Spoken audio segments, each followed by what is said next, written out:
Today's story is chapter 38.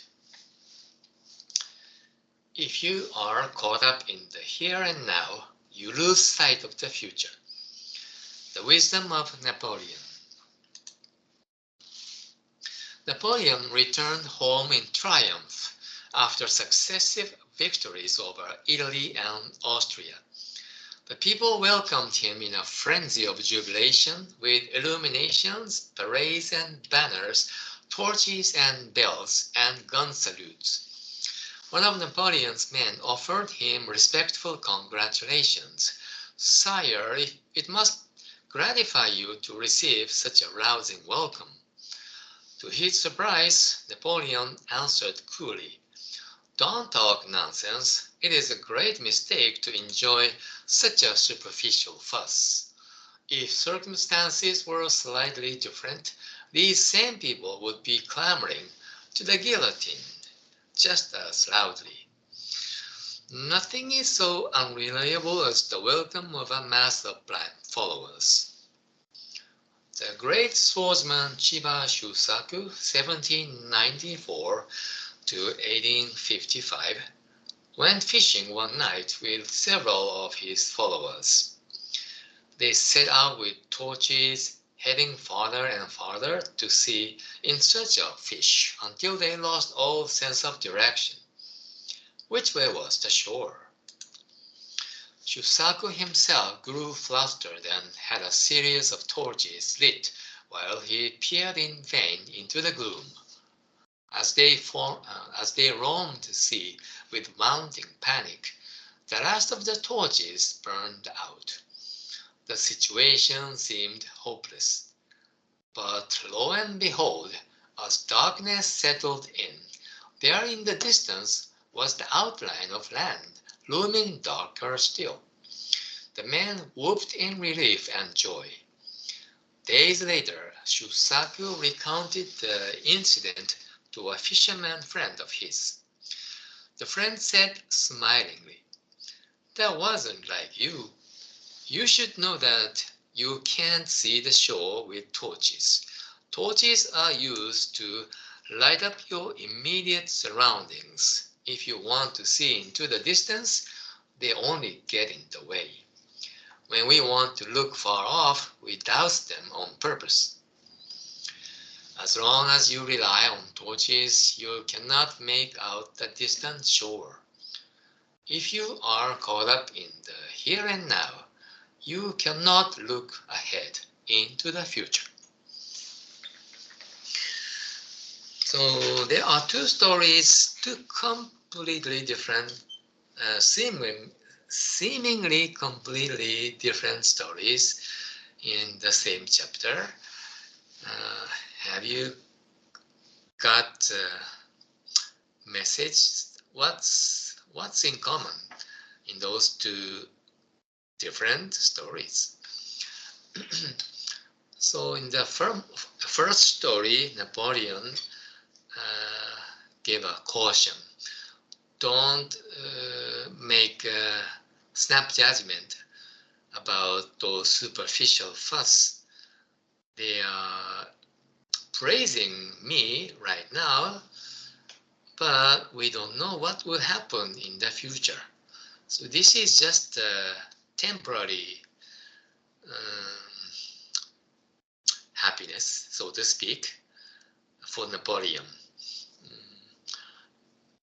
People who is in the position of a leader of a country or a company should have a foresight.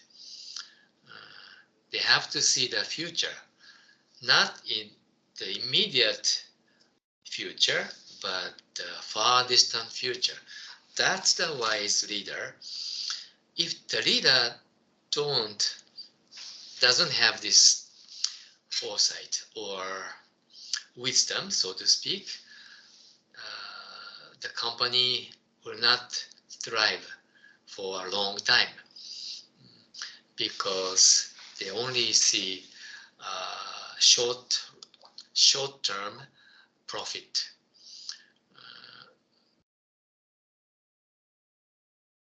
This is the message from Napoleon. And in the second story, the fisherman offers the same kind of lesson. What's the purpose of torch?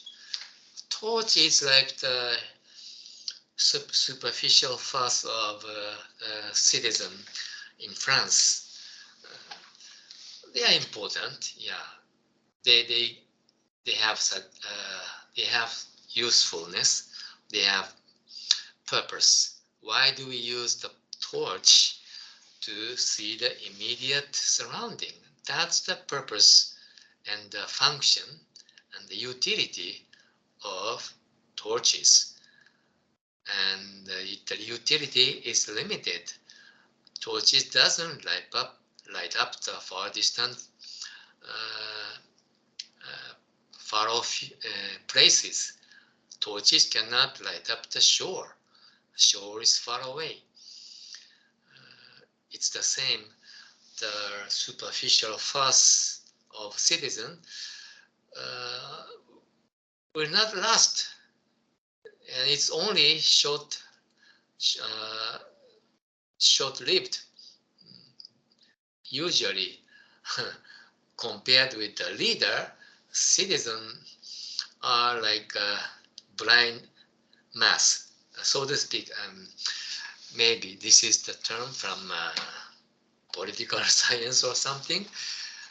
Usually, ordinary citizens don't see the far distant future of the country.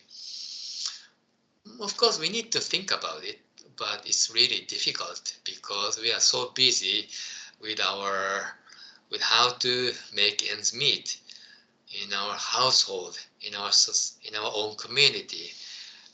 We are too preoccupied. We are with our own business. That's the people in public, general. But we should be in charge of our own life. Yeah, and we should think about the purpose of life. We should have a long perspective. If we are caught up in the here and now all the time by using only torches, we can have a clear observation of the immediate surrounding, but we are missing out something. Yeah, we stay ignorant about something, which is our future. What will happen in the future? This is,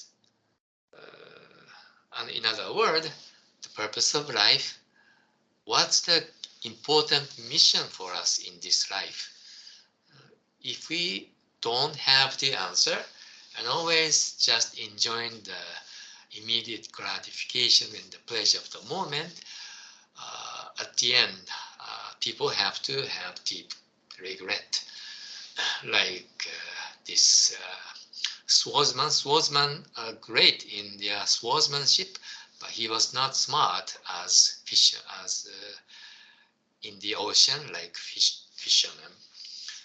So we should learn the wisdom from the Buddha, and then we can move forward on our spiritual journey. Okay, I think that's what we can learn from today's story.